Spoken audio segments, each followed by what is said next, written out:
I'm scared, Harry. Kids from the estate. I'm not going to take it anymore. You should talk to the police. I've already been to the police. Bastards!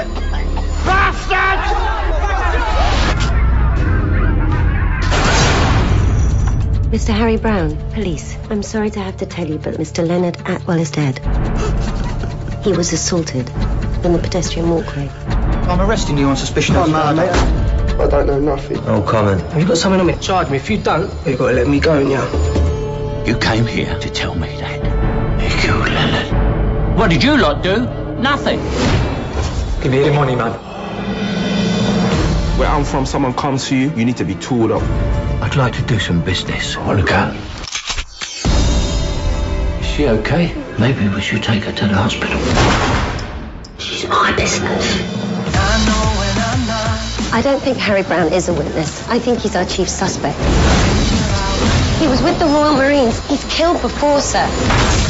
Tell me what happened with Leonard. Who's Leonard? He's the man you and your mates murdered.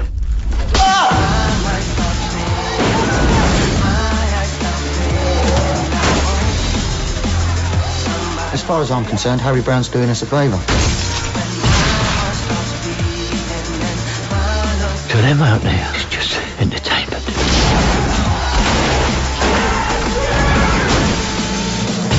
You failed to maintain your weapon.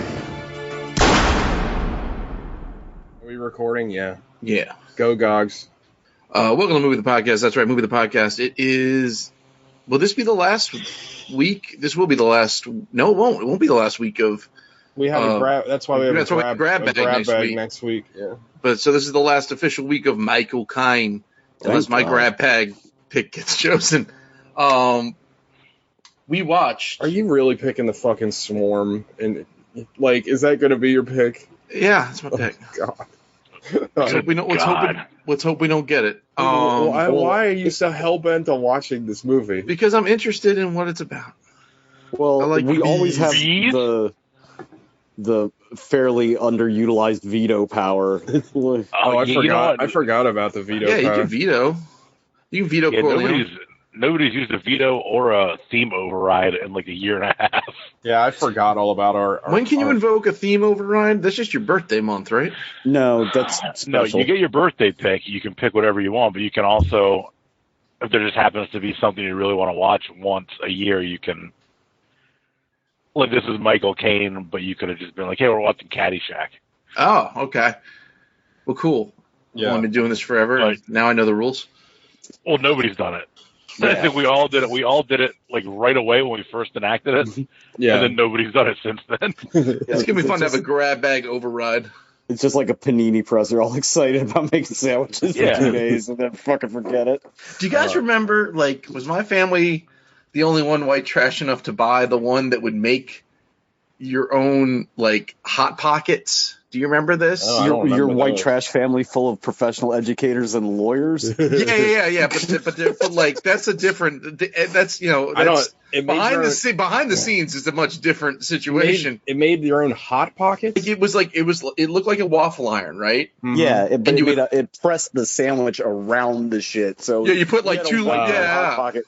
Yes, I was poor enough to have one of those things. Those were delicious. Where did those go? Like, they don't sell those anymore. Do you remember when they like it's like, oh, you can make desserts in here, so you would just make like a hot jelly sandwich? They were like, here's what you do: you take 2 pieces of white bread, you butter the one side, and you put like pie filling in there, and you make your own like bread.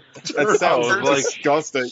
Throw some glaze on the outside. You got your own Little Debbie pies. Yeah, crazy. Oh, now I gotta and shit.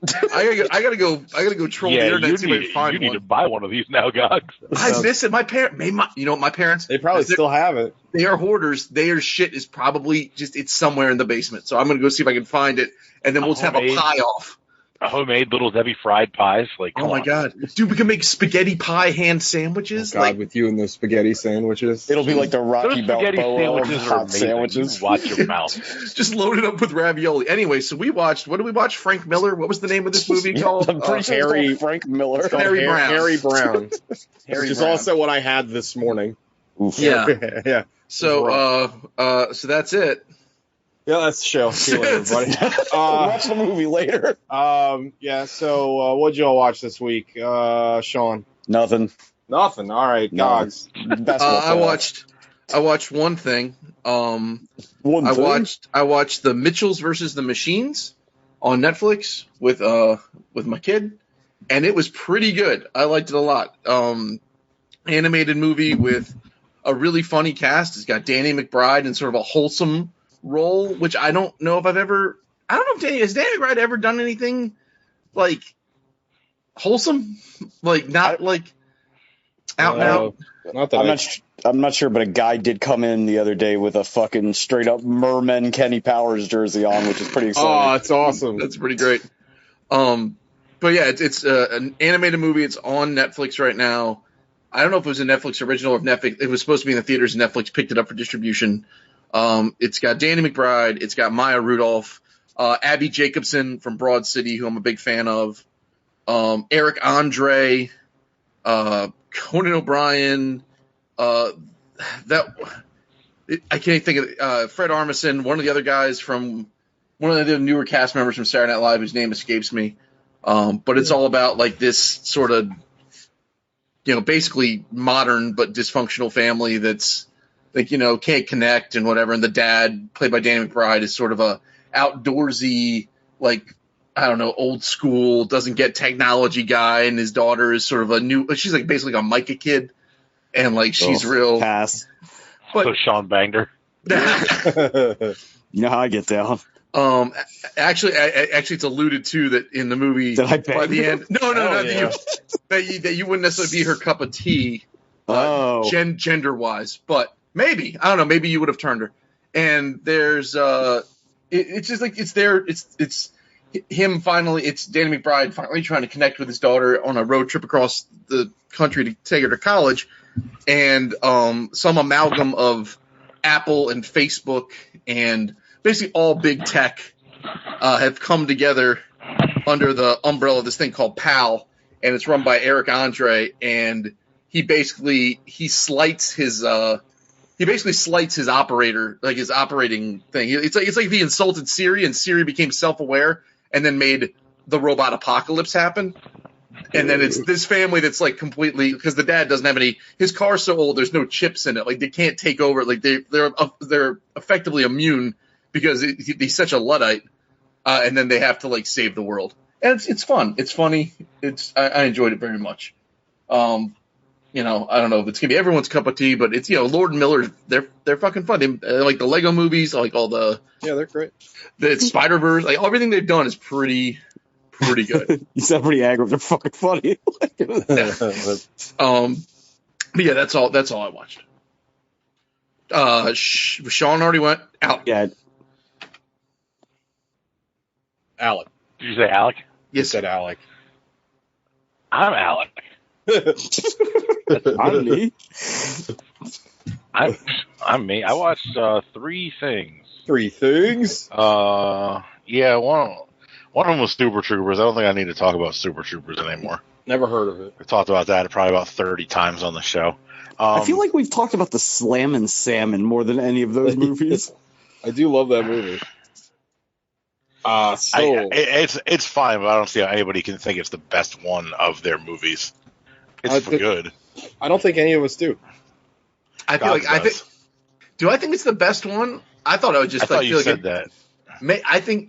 I don't know if it's it might be my favorite one. I don't know if it's the best one, but I think you're just particularly fond of Cleon Salmon himself. I just really do. I love that character. I just think it's hilarious. I feel like it doesn't get enough praise. I think we can all agree that Club Dread is the worst one.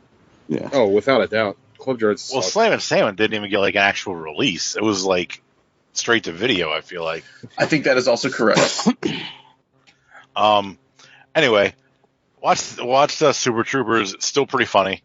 Still love it. Still love Broken Lizard. Hang on real quick. I'm sorry. I thought the consensus was that Beer Fest was the best that was all of our favorites of those movies. That's my Beer favorite. Fest is the best one. Yeah. It's the funniest one. Because this is very good. There's no fat. It's like Airplane. It's just like joke. probably not as good as Airplane, but it's that like rapid fire. Yeah. Every line is a joke. There's nothing like no filler. It's definitely Broken Lizard's like high water mark. Like they've not been able to hit that high again. Like commercially, I think. No. Watched Disney's final hand-drawn animated movie, The Princess and the Frog. Oh, I've never seen that. It's pretty good. It's nice. It came out like 2010 or 9, I think. But it's the last one of their movies with like the old regular animation, not CGI. Yeah, I think before that it was like Lilo and Stitch was the last one prior or something. Yeah, it's pretty good. Keith David plays an evil witch doctor, and he's our voodoo man. He's good. He's good in it. There's not really any like. It's not like all the new Disney Pixar movies where half the people are like super celebrities.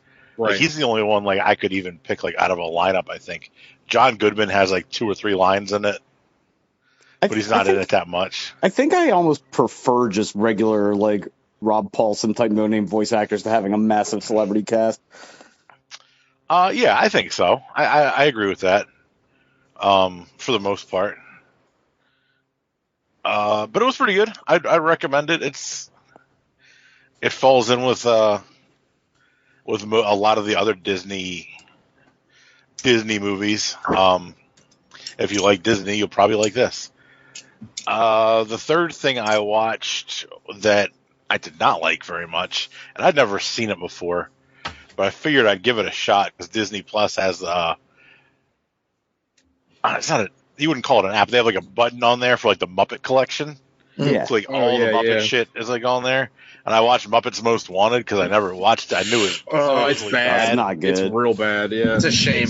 Yeah, it's a shame because like it came out like 2 years after the Muppets, and it had the same director and like the same writer or same story by credit, but Jason Segel wasn't involved, and you can tell that like it doesn't feel like there's a reverence for the characters like the first one. Yeah. Didn't Jason Segel didn't he write the first one? I think he did. I believe so, yeah. But like you can tell that like he loved those characters. Yeah, absolutely. And this one just felt like, oh, well, the first one's funny because there's a lot of cameos from celebrities doing like silly things, and the Muppets are traveling around the world and the country to by map. To do, yeah, Go by map. Let's travel by map. But like, they didn't get what made the first one so good, or they didn't get why people love the Muppets. Like I love like every Muppet movie. Yeah. Oh yeah. Like they're all good except for this one. They just missed the mark, and they thought they understood why people loved why the first one was such a hit, but just like didn't nail it. Yeah, I finish it. I started it. I never finished it. I did like about it is it starts like before the first movie is even over. It's like still the same. It's still continuing like the last scene from the first movie. It's like, wait a minute. But yeah, a bunch of celebrity cameos. Like you don't give a shit about any of them. Like Tina Fey was fine in it, but what was it? Phil Dunphy, the guy from Modern Family. I can't remember his name. Ty Burrell? No, that's he's in it. And he's in it, and he's just like, hey, you know what's funny? Let's do a French accent. That's funny. And he gives like Johnny Depp move. Yeah. Guy Lepuy. Like it's just like most of the celebrity cameos in it are not great. The only ones I like Tina Fey, and they had a foursome of like prisoners in a Russian gulag. Mm-hmm. And it was Jermaine Clement, Ray Liotta, Danny Trejo, and a wee man from Jackass. R.I.P. And there's like a scene where Tina Fey's like they're all in their cells getting locked up at night, and she's like saying goodnight to all of them like one by one, and she's like, "Good night, Danny Trejo. Good night." That was funny, but overall, a lot more misses than hits in that movie, which is disappointing. I don't know if you guys have seen it, but they made a show on ABC. I think it was also called The Muppets. It was like The Office, right? Yeah, it was like an Office, and we watched a few episodes of that, and that was not too bad. Yeah. But I would imagine it probably wore out its welcome pretty quickly, but the first few episodes are pretty funny. Wait, who did you R.I.P., TJ? Wee Man's not dead. I thought he was. Mm-mm. You're thinking of Vern Troyer. Are you sure? Yeah, I'm sure. I just looked it up. What if I killed that motherfucker today? Well, that's not good because we're recording this. Wikipedia still would have updated it by now. Yeah, I would. Let me update Wikipedia. The psychosis of people that can't wait to update Wikipedia pages when somebody dies is fucking. It's insane. It's something else. It's not like the people that edit Al Pacino's Wikipedia page. Well, his name's not Al anymore. It's Dunk. He said it in the movie. That's for comedy purposes. I don't appreciate Wikipedia dead naming Dunk Pacino. He's got kids from 7 to 17. That's all I watched. I watched the first 4 or 5 episodes of the MODOK show, and it's pretty funny. Yes, I also did that. I enjoyed it quite a bit. Real quick, this is going to only take 2 seconds. I started watching the Spawn animated series on HBO because it's on there, and it's the old surprisingly pretty good. Yeah. It holds up. When did that come out? In like the 90s. Yeah. Unfortunately, like Todd McFarlane does like a Crypt Creeper wraparound on it. Yeah. That's terrible, but the guy that does the Violator does like a very like subtle, comparatively Violator, and it's pretty good. I mean... I'll have to check it out. I watched it when it came out a million years ago. Yeah. The animated show came out before the movie, didn't it? That was like the Spawn animated show was out with like Aeon Flux. Yeah, I'm pretty sure they had all those. I think you're right. Those weird, all those weird ass animated shows. Liquid television. Yeah. Yeah. Is it TJ? That's me. TJ? That's me. I'm the last. You're left. Okay. I'm left. TJ. I watched one thing. One thing? I watched the 1977 cult classic House. Or if you want to be an annoying ass fucking dickhead, you can call it Hausu, because that's the Japanese title.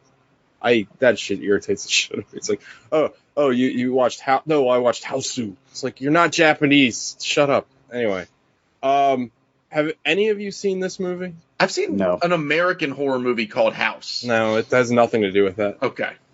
I've seen the sequel, House 2, Second Story. I've also seen those movies. House, 1977 House is amazing because it's like every choice in every single scene is the weirdest decision ever made to put to film. Like, there's just, every choice is just so strange, and like, it's like the script is a pretty, like, I mean, I shouldn't say the script, but the overall plot is very simple. But like the way we get there is so fucking weird, and like, it's beyond description, like how weird this movie is. Like, it has the color palette of like Batman 1966. Like, it's got like weird video editing effects in the movie. When characters have flashback scenes, the characters narrate them like Mystery Science Theater style. There's speed ups, and there's moments like towards the end of the movie where like everything is slowed down for like almost no reason. But it is like insanely compelling because it's so weird. A lot of times, like, you know, weird movies would be more like on the artsy side, but this is weird in like a totally different way. Like, this isn't like, I mean, not that this isn't like artsy, but this is a movie that I've watched some breakdowns on it, and I think a lot of people, and I could be wrong, but I think a lot of people imbue a lot more meaning into this movie than the director intended. I think the director wanted to make a very strange movie, and he did. But I can honestly say there is nothing like this. I've watched a million movies, and there is nothing remotely close to this. Like, I can see where Sam Raimi took a lot of influence for, like, Evil Dead. Like, there's a lot of, like, weird, like, his weird, like, stop motion effects kind of, like, feel like he took it a little, like, cues from this movie. But it's fascinating. It's it's a hell of a watch. It's on HBO Max. I highly recommend it. I mean, there's a character. So like, there's a character. All the characters have weird, like, archetypical names. Like, what is it? It's Fantasy, Melody, Pretty, I think is one of their names. Kung Fu, and guess what Kung Fu can do? She's boxing. a Kung Fu expert. Huh. And then there's a girl that's just named, like, I forget her name. There's one that's like, it's like the Pac-Man ghost. One's just breaks the thing. One's named like Mo or something. And it's funny because her trait is that she eats a lot, and they keep calling her fat, but she's like, she might be like 2 pounds heavier than the rest of the girls. Like the plot of the movie is that this group of I think it's like 5 or 6, I think, girls, they go off. They're like summer vacation from high school. They go off to this haunted house of one of one of the characters' aunts, like, come over to my house, and it's like the typical, like, I've never met this aunt, she's weird, and then it's like the house is haunted and the aunt is like maybe a ghost that eats people, and it's wild. It's fucking wild. There's like a literal ghost karate fight in this movie. There's a piano that eats a girl. It's fucking wild. It is incredibly wild. Of course, because it's Japan, like, they get super pervy with it, and almost all of the girls get naked, like, throughout the course of the movie, because it's Japanese. But it's highly, highly watchable. And again, if you like something that's like one of a kind, I can't recommend it enough. It's, I mean, again, to break down every weird-ass thing that happens in this movie, like, it would take all day. Like, every possible scene is just weird. Like, weird edits, weird framings, like, weird, like, color palette swaps, and, like, audio mixing. Like, every possible thing is weird. Like, every time, like, this movie must have taken forever to edit and put together after they shot it, because there's so much just junk that they threw at it after the fact. But it's wild. I've never seen anything else this director made. He's made like a ton of other movies, but I think like he was like mainly a director for hire throughout his career, so I don't think he really made anything like House again. But yeah, it's on HBO Max. Highly recommended. It's the perfect, like, late night, you're a little drunk kind of movie you want to laugh at. Like, it's pretty great. Big fan. But that's all I watched. That, and like Alec, I watched MODOK, which I really enjoyed. I'm looking forward to finishing that off. I thought it was very funny. Yeah, and Patton Oswalt's not annoying in it. No, he's good. I thought he was funny in it. There's some like really great jokes. I said it to all you guys, Analog, but the show in a lot of ways reminds me a lot of Frisky Dingo. Like, the interplay between MODOK and AIM reminds me of Xander and the X-Tickles. But there's a lot of very funny jokes. There's one where these party aliens show up, and like the guests, they're all partying with these aliens, like just people at the party. And they just cut away to the sky, and they're like, "Hey, everybody, I got great news. You can have sex with them." And then the alien pops up and gives the thumbs up.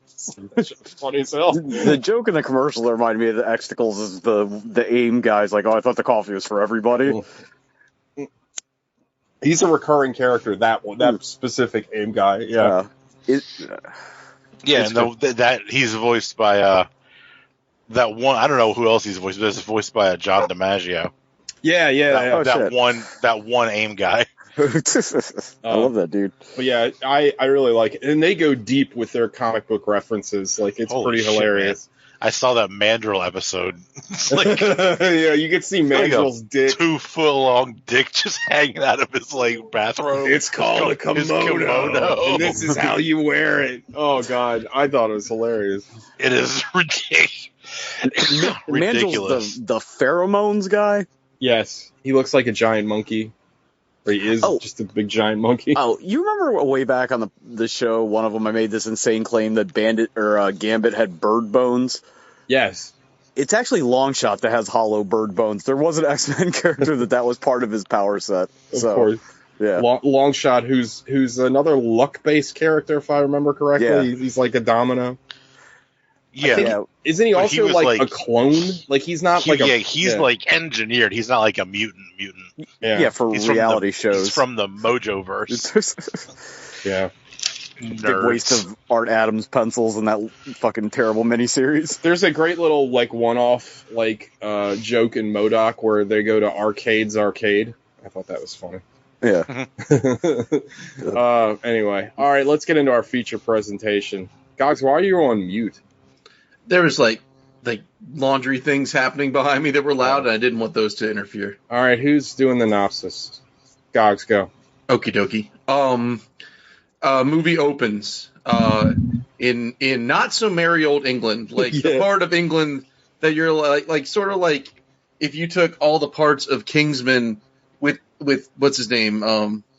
what was it, Eggsy? Like if Eggsy was actually a psychopath and not just sort of like a fun joyrider, and you meet Michael Caine, and he makes himself a very proper cup of tea and some sort of jam sandwich, and then goes to see his you find out it's his wife. You skipped a part. The movie actually opens with like the cell phone footage of like. I'm sorry. You're right. I'm sorry. Tweeted up like gang kids. Actually, I thought was like a pretty effective. No, that was intro. Yeah, you're right. Like, they joyride and they shoot this woman. Like, well, they do the Scotty Karate smoke meth out of a light bulb, and then they go joyriding and then blast some woman. Possibly the best part of the movie. It was definitely effective in getting like that part started up. You're like, oh, okay, these are truly troubled youth. Yeah. Then they get flattened. Yeah. By the garbage truck immediately. Right. So you're like, okay, well then. And what's interesting is that woman. Like, I thought that was going to be the motivation for the whole movie. Like, I expected this to be. Nope. I mean, this movie is basically just English Death Wish. And I was trying to think of like a British way of saying Death Wish, but they speak the same language as us, so whatever. Oh well, I don't know, man. Before you sign off on that, there are some incomprehensible British accents in this movie. I had to have the. I mean, I keep the subtitles on anyway, but I really needed them because it's like. And actually, what's interesting is like with the subtitles on, you pick up a lot of like the background chatter and like stuff on the radio that I have no idea what kind of like bat hearing you would need to be able to pick up on anyway. But anyway, this movie was mixed weird. I had to it was up really loud, and then the gunshots were it was like deafening. I was like, Jesus, yeah, they were very loud. So you're introduced to this scenario of just teens going wild, but not that fun way that they used to sell the videos about. And now you've got Harry Brown, the titular Harry Brown, going to visit his wife in hospice, and it's sad. And then he goes and it's sad. It is sad. It is sad. And then he goes to the pub. Yeah, this which is like, I guess is part of the slum he lives in. Like it's the slums pub. What do they call it? The estate. Yeah, the estate. I assume that it's like right around the corner because it seems like everything is like pretty close to each other. Also, this movie is like a Game of Thrones reunion because you had. Yeah, I was about to say the Onion Knight serves him a beer and then he sits down and has that beer with Walder Frey. And eventually Jorma Mormont shows up to say, I don't know, maybe we should have a riot raid later. So now they're sitting there talking about, I don't know, dead people or old dead people or what will happen. And then some tweaker buys some other tweakers some stuff. And they're like, the Onion Knight's involved, right? He's like, blimey, don't say that. We'll get shivved in the loo. And then they leave. And then the next day, earlier, the first scene, Harry Brown walks by and he sees, they call it a subway, but I think they just mean an underground tunnel. I don't believe there's actually a train. I think it's just I thought it was just like an underground walkway. Right, it's an underground walkway. Yeah. That's like where the kids hang out. And he's like, walks by, he looks at it, he kind of rolls his eyes and walks on. Now he sorry to interrupt. That bothered me later on, though, because like when he gets, so it's not too much longer, he gets the call in the middle of the night that his wife is like, done. Yes. Yeah. Or not. And he's like, none, son. He's rushing to get there, and then he stops at that tunnel and like looks at it like longingly, like that would save a ton of time for me if I could do that. but these kids are in there. But then, like, when they show it later, it's just like a 50-foot tunnel. Like, it doesn't seem like it would save any time or do anything. Like, I just didn't understand why they made such an emphasis of him stopping that extra time. I agree with you, Alec. I took it the same way. I mean, we don't know. I mean, I don't know if we know the geography of how much time it would have saved him because it's not a very long tunnel. But I took it as the same thing, and I took like the call was like your wife's dying, and then because he didn't. Well, I thought what they were trying to get across was because he didn't make it in time because he couldn't, and that was going to be his like precipice for starting his like war of revenge. Yeah. But that wasn't it either. There's a couple things in this movie that you think are going to like kind of be important that get dropped very quickly. Yeah. Yeah. Well, real quick, the director of this movie, I'm pretty sure only directed like one other movie, and then just a bunch of like one episode of TV shows here and there. Oddly enough, he did several episodes of Murphy Brown. Weird. Murphy Brown? No, I'm just making a Brown joke. So now, here we go. It was that episode where Eldon killed everybody. So we don't all swim. I have no idea what the fuck was it. The deep Murphy Brown waters with me. No idea what you're talking about. That's fine. That's me. My mom used to watch Murphy Brown all the time.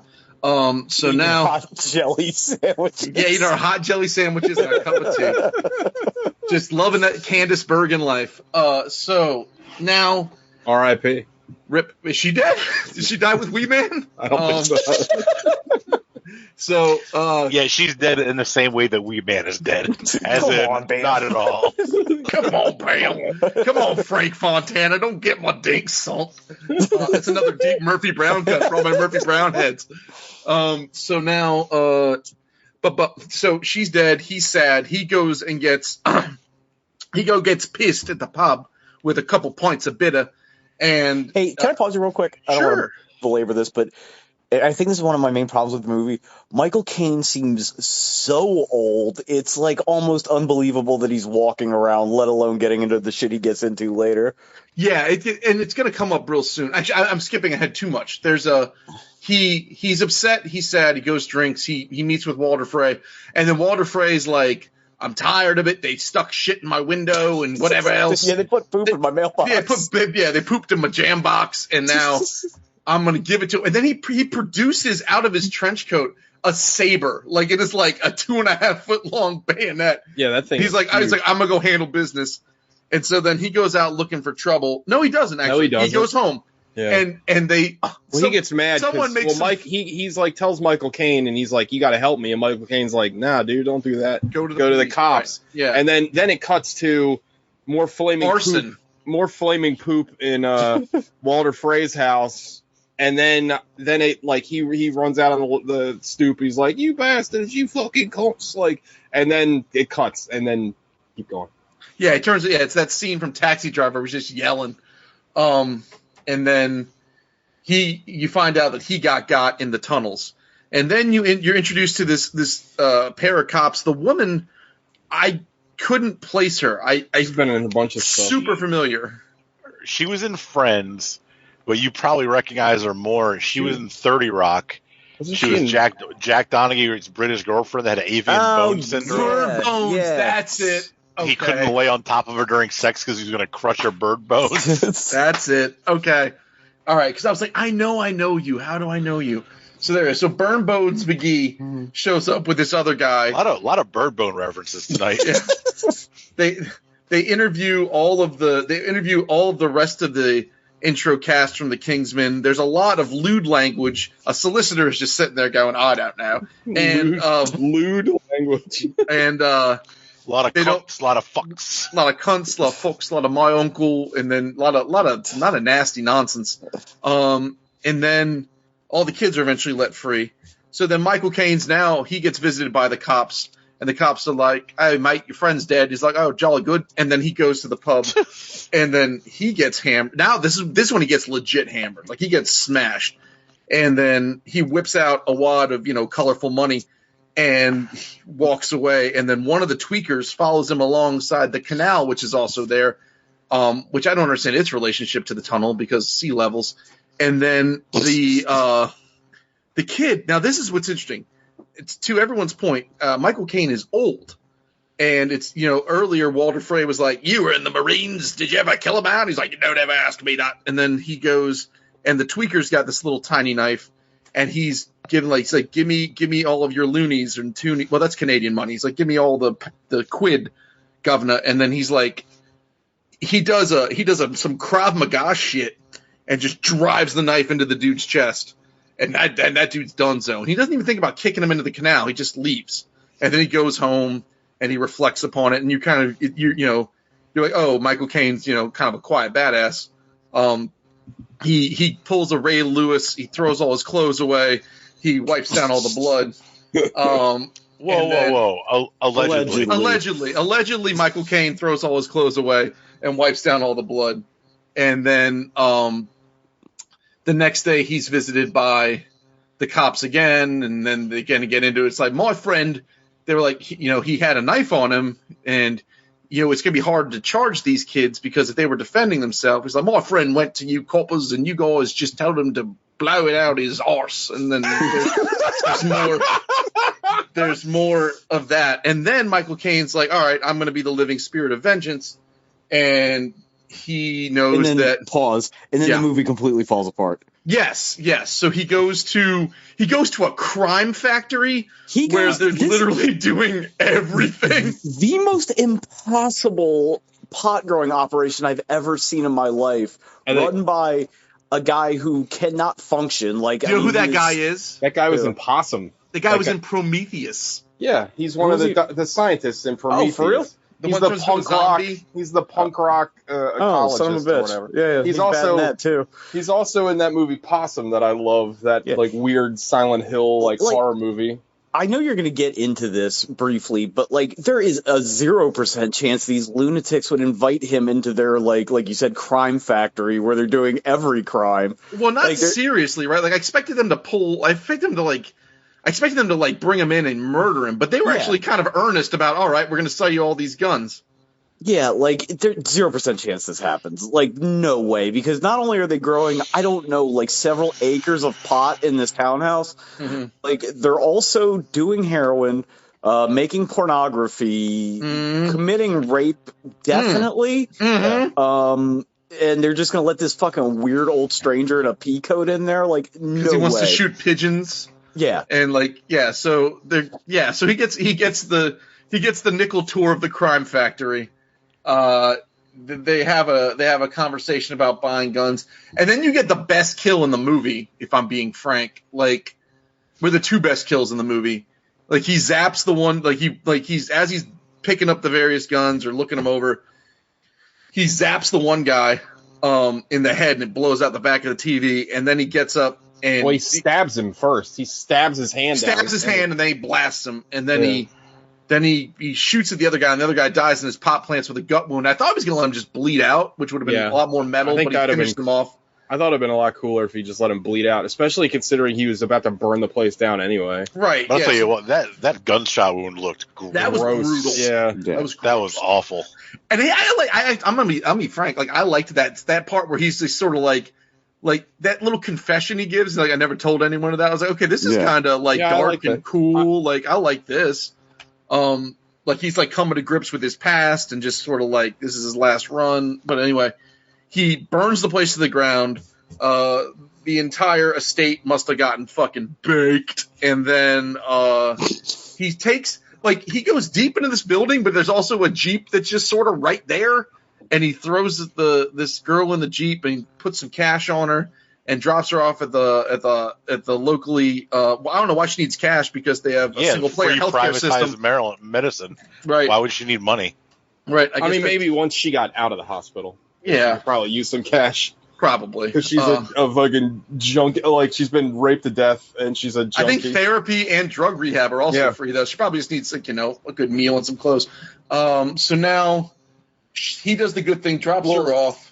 Real quick, this is another one of those things that's dropped because this seems like this woman's going to be a major plot point because he basically kills those guys because of her.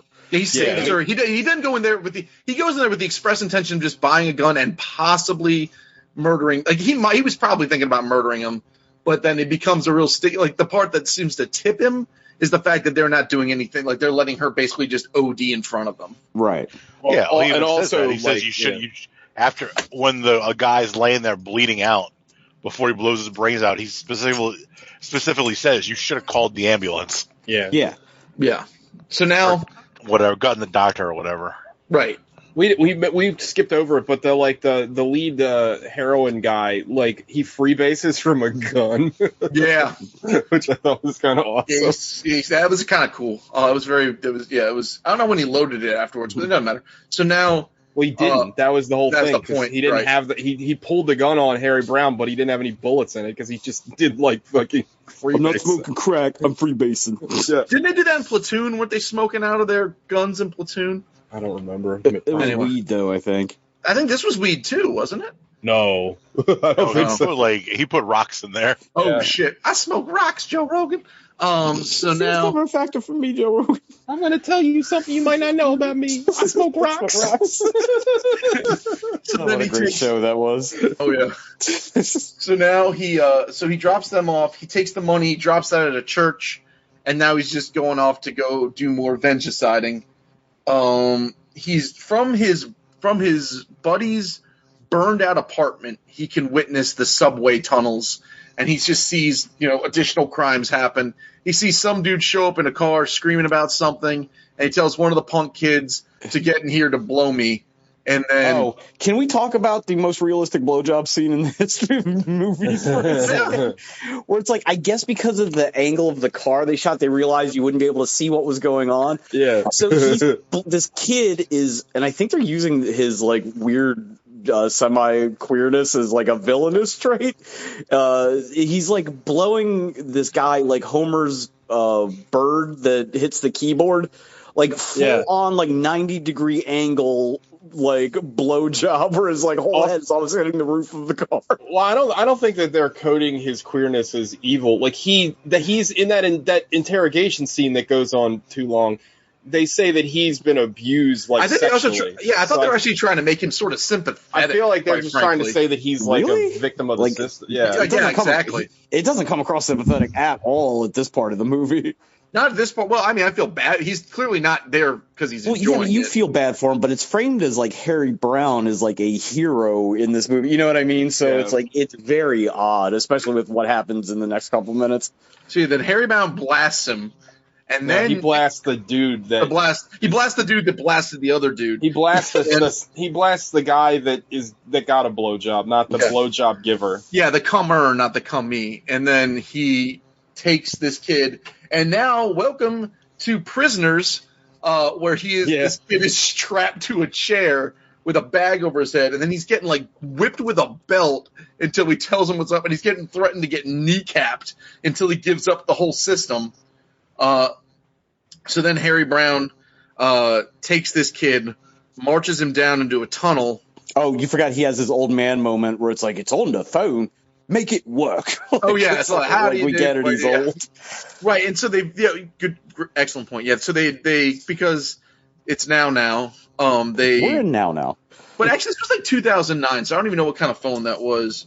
But they documented the murder of Walter Frey. It's pretty brutal, actually. When he gets stabbed, it's pretty fucking brutal. I'm gonna put it out on the maybe an unpopular opinion. It's Walter Frey. He kind of like walked into that and sort of deserves it.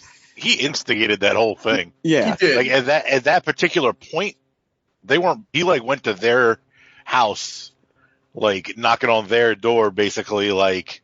If this was getting their Florida, shit. they stood their ground. They were leaving him alone at that particular point. yeah. He went out of his way to start that, and then died for it. Yeah, and like you shouldn't like put dog shit in people's mailboxes. I get it, but like we're not led to believe that they've done anything like particularly like psychotic to him for this response that he has. You know what I mean? Well, he like, was saying they like slap him around and rough him up and like. Yeah, we I did think- see him kick the shit out of that guy after they broke his car window. Yeah. He came outside and they stomp a mud hole in him. Well, and you did see, I mean, that same gang or that group of kids that was what the open was, them killing that woman. So they're capable of all. no, I'm not saying they're like to be commended. I'm just saying like his specific instance. Yeah. You know. his response might have been a touch extreme. Right. So it didn't work out for him. No, it didn't. No. It's a bold strategy, Cotton. Let's see how it works out. So he sees this, and that infuriates him even more. So then they take him. He ties up Marky, and he goes to the opposite side of the subway, where these guys are getting ready to have some sort of maybe irreversible-esque bang in a corridor session with choking and violence with these ladies. I mean, whom amongst us? Come on. Yeah. But I guess it's so inconsequential. TJ mentioned it for a second, but we have not touched on the 45 minutes of the Persona 5 interrogation scenes that are in this. They go nowhere, and the guy's just out. There's lots of stuff that doesn't go anywhere. Well, this scene too, this shootout in the walkway or whatever. I thought it was going to be pretty. I thought that Harry Brown was going to bait and switch him. There's two entrances, or you know what I mean. There's two entrances to this walkway. That's how this works. I thought that he was going to have the fucking the kid. Him on one side and then drive out to him. No, he's just right there, and they're shooting. There's no reason why they. Well, Harry Brown is also a light bender apparently, because there's just a sheer wall of darkness. Also, not for nothing, we're led to believe that he is walking this boy on a chain with a gun at his back, however far they have to get through to this tunnel. Yeah. And nobody stops him. It's not like the kid's Pakistani and he can get away with that shit in London. Yeah. What? Okay. And again, this calls into question. I know he has, his moment shortly, but his physical capabilities in this movie are not compatible with the actions that he takes at all. At all. No. I don't know, but I thought they covered a lot of that, because every time or almost every time he's doing those actions with these people, they're all shit-faced on smack. Yeah. It's not like he's like the kid Noel. That kid is a brick shithouse. Yeah. I get it. And when he actually goes up against him, Noel kicks the shit out of him. Well, he's but all these other kids look like they're from Train Spotting. Yeah. He's skinny, sweaty, gross stoners. Barely walking on his own. You know what I mean? That's my thing with it. It's just I find his physicality totally unbelievable.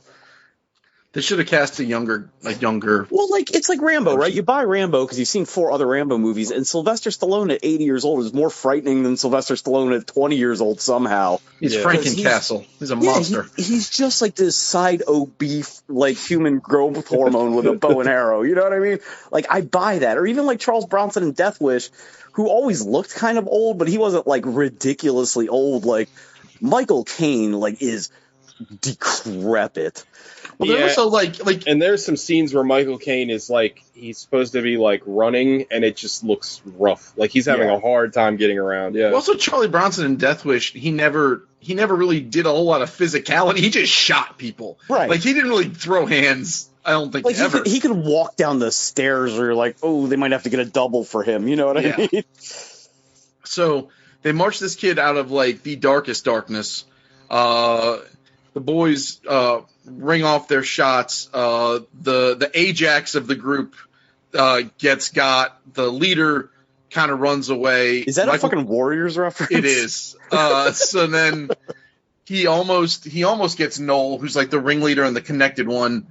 And then now, meanwhile, side note, Jorma Mormont is the head of the district of constables. Yeah, he's the chief of the polite police department. He's we're experiencing way too many murders these days. We're going to have a big old lockdown.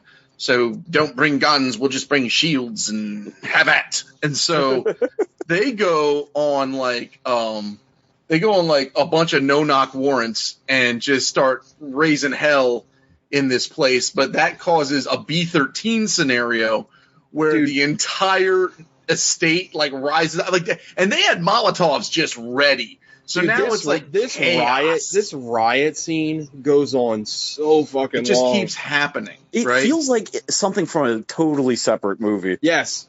Right. I actually think that kind of the scene in a vacuum is cool. Yes. I like the scene, but it doesn't fit. Well, I feel you have Harry Brown just sort of working his way through out and out revolution. Well, I think all the he was in the hospital at the beginning of it. Yeah. Yeah. It's they don't.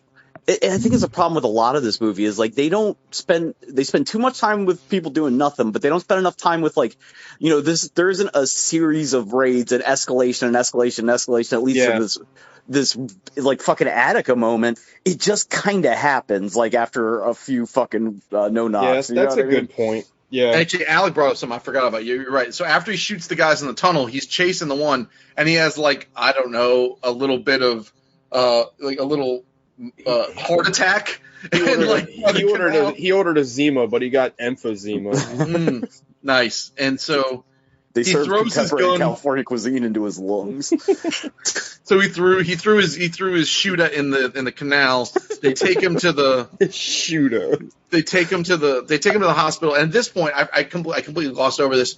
Bird Bones is like, maybe Harry Brown's all murderer, and then Joel McMorman's like, he's an old man, and that doesn't make any sense, and doesn't matter anymore. You're going to be going on to cyber crimes. Well, then the partner gives him like the fucking Punisher thing, where it's like, well, I'd say Harry Brown's doing us a favor, then. Yeah, that's the whole like vigilantes and whatnot. Yeah, right. Yeah. So now we have the no knocks, and now Harry Brown checks himself out of the hospital, and then the two cops are going into the middle of it. Harry Brown, they get smashed up. They get smashed up by a bunch of cars, and Harry Brown kind of rescues them out of their which I guess he's just like, it got incomparable strength because he's like carrying, because that one dude is fucked. Yeah, it doesn't make any sense. So they take him to the Onion Night bar. Especially after he literally just wandered out of the hospital post heart attack. Yeah.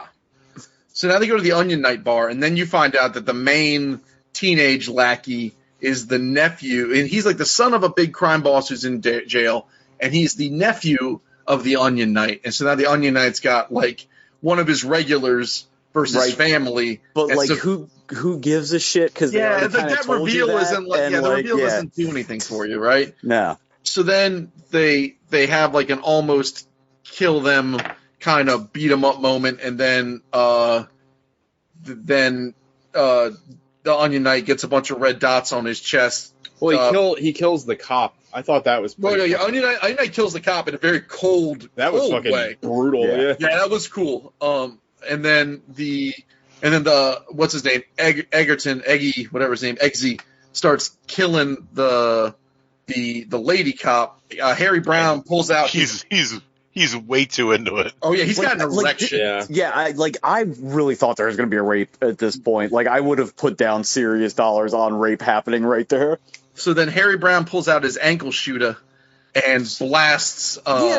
Can we get a Chekhov moment with that ankle gun at some point? Like, what? That was one of the guns he bought from the kids. They sold him a 38, they sold him a Glock, and they sold him something else. Yeah, but there's no like actual transaction. I thought he just took the fucking Glock. I didn't realize. He went back and put all the guns in the bag. Oh, I'm with Sean. Okay. There could have been a moment where he like puts it in his sock or something. He did during the ride. He did go back to his buddy's burned out house, and he went into the floorboards and got all the guns out. Yeah, I just missed it. Then that was my fault. So then he shoots Eggsy, and that pisses off the Onion Knight. Also a great effect when he shoots that kid in the neck. Like, I thought that was really good. That was good. Really? I thought that digital blood was terrible. Really? I liked it. It was gross. Like, I liked it, but it was very obviously like, well, it's got that same problem that a lot of these movies have, where it has that SAW filter and all the digital blood. So fair.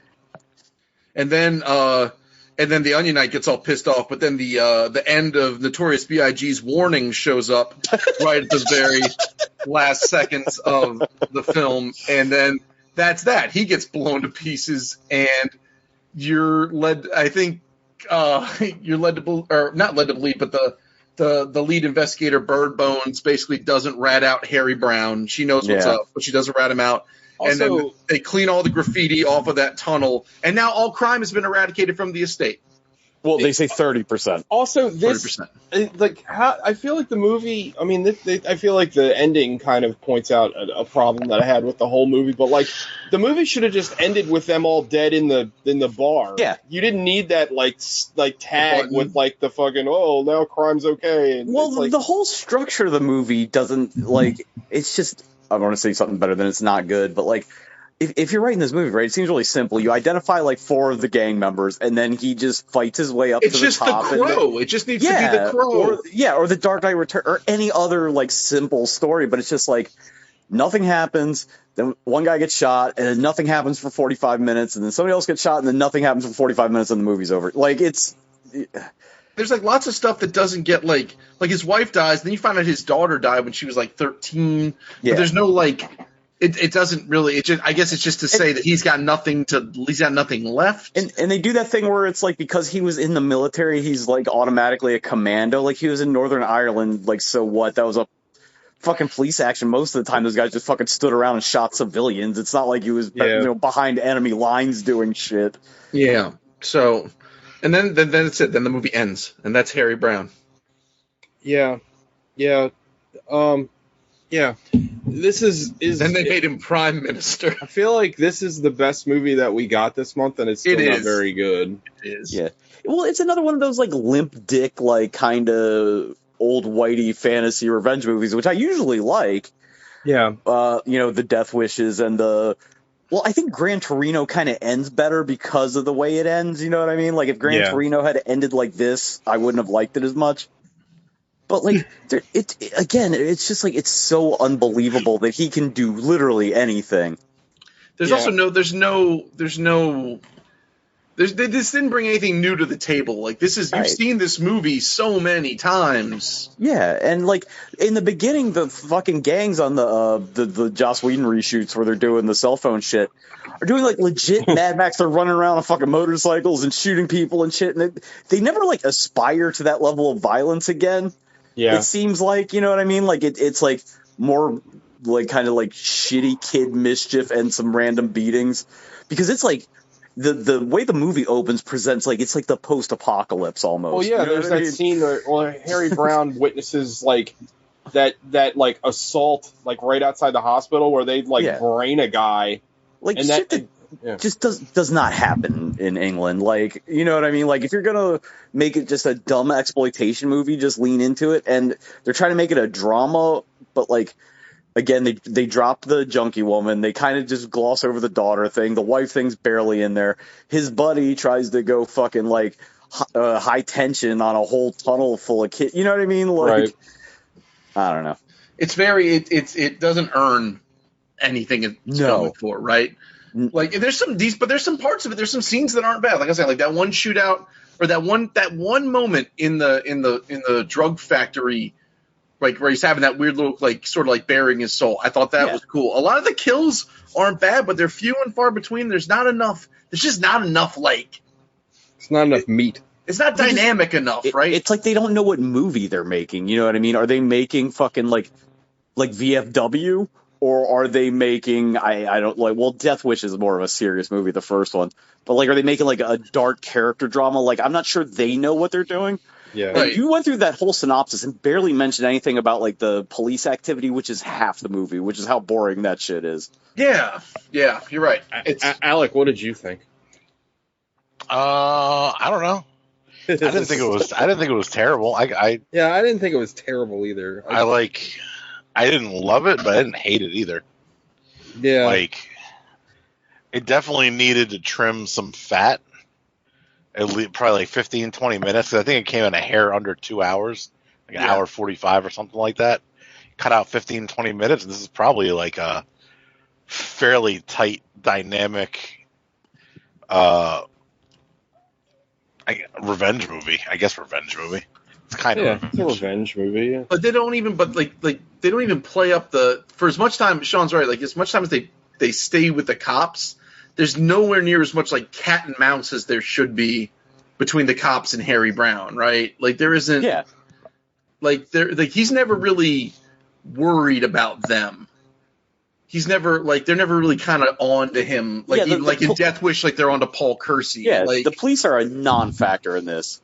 Which they are in real life, which I appreciate, but I don't think that's what they were going for. Yeah, but they spend so much time with him. I feel like all the police stuff could get cut. Like that fucking real time interrogation. Like, I mean, amounts to literally nothing. Yeah. Like, I know it's supposed to be like, oh, look how easy it is for them to get back out on the street or whatever the fuck, but it's like, did it need to be that long? Could we have done it in a montage or something? Yeah, For a movie that's an hour and 40 minutes, I found this movie to be impossibly poorly paced. Like they had to like kind of go out of their way to slow it down. Yeah, I can understand that. Do we want to get anything else before we get into Five Knuckle Shuffles? I'm very tired. Let's go into Five Knuckle Shuffles. Yeah. Gogs. 6, I guess. Yeah. It's I like to echo what Alex said. I didn't hate it. I watched the whole thing. Like, I wasn't like, I didn't check out. No, I mean, like, you know, like, you check out. Like, I checked out on parts of Get Carter and the Aristocrats or whatever that one was called. The Aristocrats, yeah. That's what it was called. But like, this one I didn't check out on. I was with it. I just wanted it. Like, I was rooting for it. Like, I wanted it to do more, and it just didn't. It never really. It was much better than Get Carter. But it felt like what Get Carter should have been. Like, if you had a younger Michael Caine, right? Like, this is sort of more like what Get Carter, what I expected that to feel like. You know, like, there's so many weird things that they introduce and they just don't do anything with. It's just weird to see a movie do that. And like, some of the aspects were cool. Some of the shots were good. It was mixed terribly, but it doesn't look bad, I don't think. And Michael Caine's not bad. He's just a fucking old man.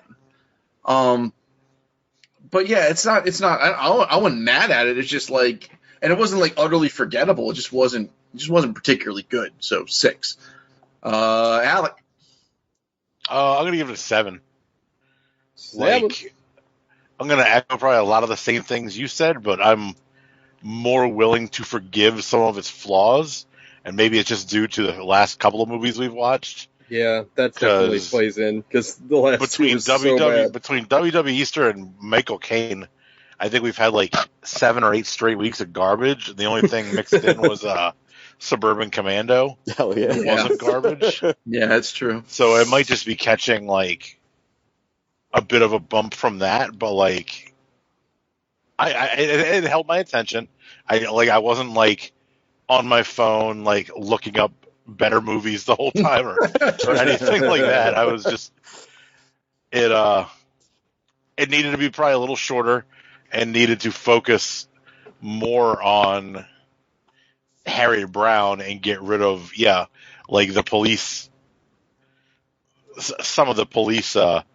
Like, you still need to have them there and have them be like, I guess, like on his tail, but yeah, it really didn't amount to much, because at the end, one of them just dies and the other one is inconsequential to the climax of the movie.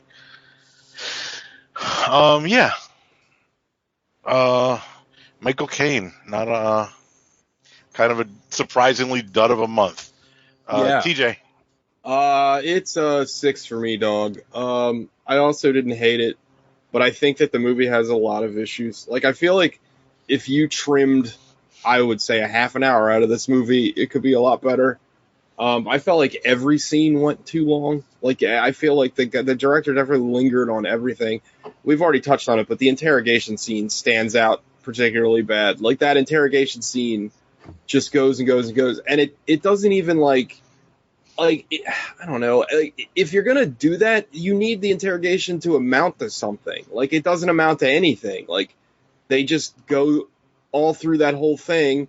There's even like a line. I thought there was going to be something where the one detective's like, "Did you take a piss on him?" And then later on in the movie, you see that he actually did piss on the guy. So you thought, like, I thought maybe for a second that the cops did have something on him. Well, they definitely did, because remember, there's a part where it's like, you didn't even ask who you're supposed to have killed. Yeah.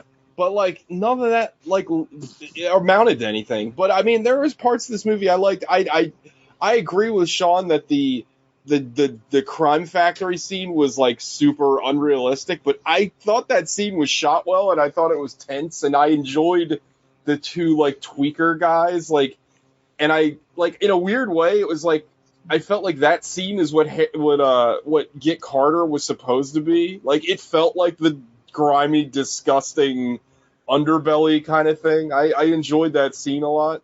But yeah, overall, it's kind of a forgettable movie. I thought Michael Caine did a good job. I just felt like, I don't know, there needed to be more to this movie. Like, I felt like for a story that's pretty simple, I don't know, they didn't focus on the right parts, and it was just kind of I don't know, rudderless, I guess is what I'd say.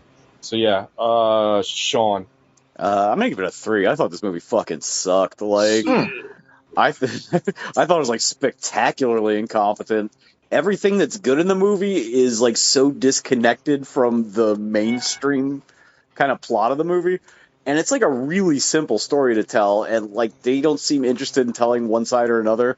And I want to bring up one thing that was like, we talked about the mix that kind of goes along with it.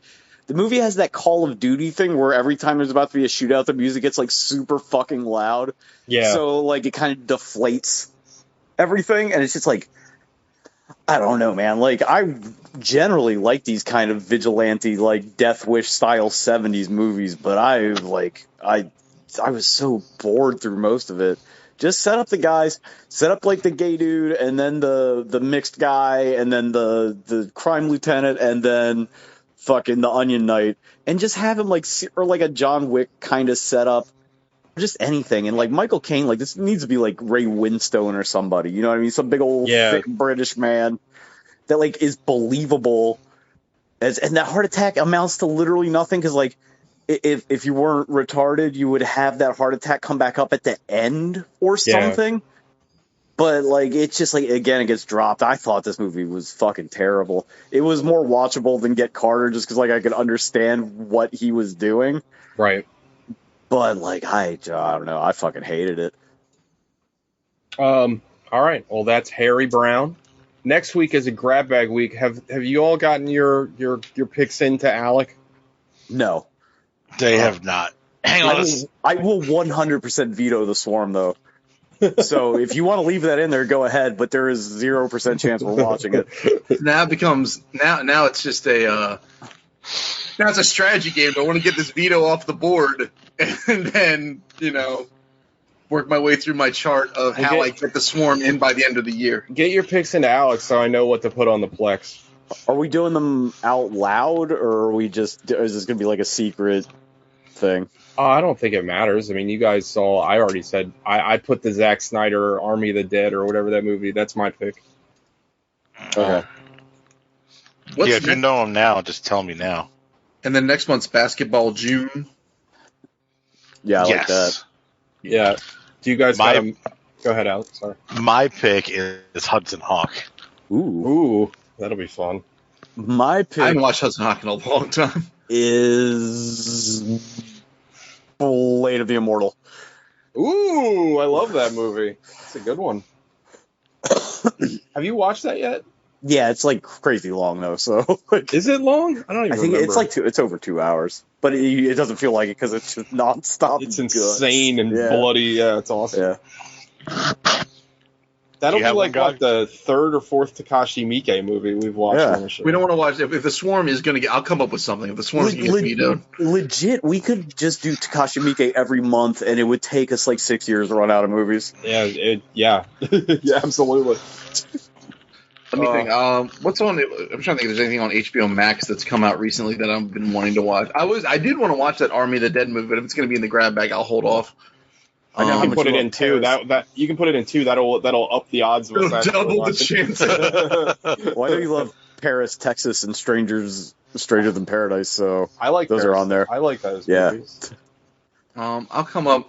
Oh, what about 300 Rise of an Empire? Okay, that's a good one. I just picked my pick. I'm sorry, but one that we should have watched by now. I don't want to actually pick a good movie. I picked the Final Fantasy Spirits Within movie. Oh, no.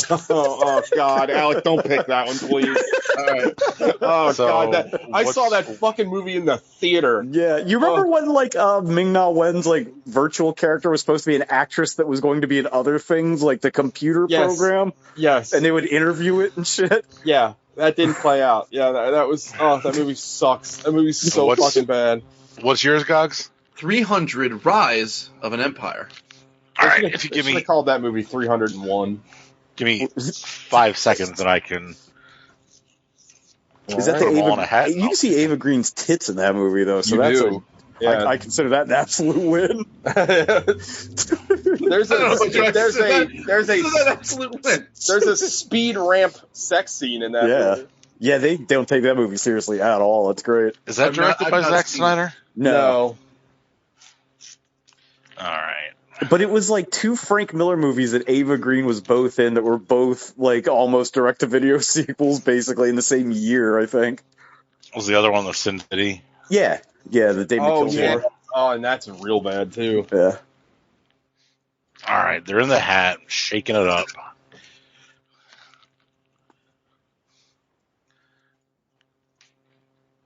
Oh, what do we have? Come on. Army of the Dead. Yeah.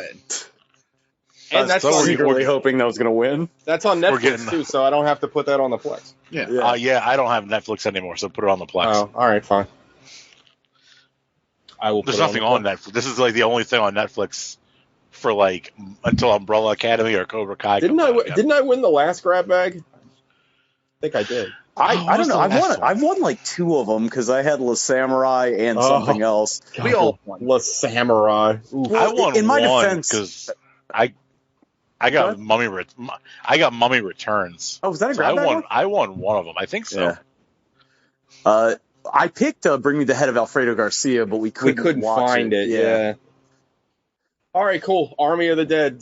Visionary director Zack Snyder. That's fitting. I feel like we've covered all of his, like, well, not all, Except but for, all his newer movies. we definitely got to watch Sucker Punch when he releases the director's cut, which he just threatened the other I'm day. shocked we haven't watched Sucker. I feel like we've talked about Sucker Punch so much, it's almost like we have done an episode on it. I thought we did do an episode on it, to be perfectly honest. Apparently, Zack Snyder, maybe this is just old news, but Zack Snyder is doing an adaptation of Ayn Rand's The Fountainhead? We've Yeah, talked he's been about talking that, about that every forever. time. Yeah, we've talked about that a ton. Yeah. Like, he put it on hold because he's worried it will be too divisive for the country right now. Oh my god. Oh God. Gogs, do you know what The Fountainhead's about? I don't. I have no clue. I thought my wife told me it's about architecture. it's right? about trains about- and architecture. Well, it's about an architect who's so genius and nobody understands his art, the society has to shackle him. That is Oh. Yeah. So Of they, course, are Zack they gonna Snyder. I hope they speed ramp buildings going up. Like just, true. There's also like no action in that movie. No. Like in that book, I have no idea what he would do with that material. There's not a lot of action in Watchmen, but he seemed to wheel it in there. So hopefully it's like exactly like every other Zack Snyder movie. Oh God. All right. Well, Army of the Dead. We'll see you guys next week. I'm going to bed. I'm very tired. Ladder bitch. Bye, everybody. Ladder bitch. Oy.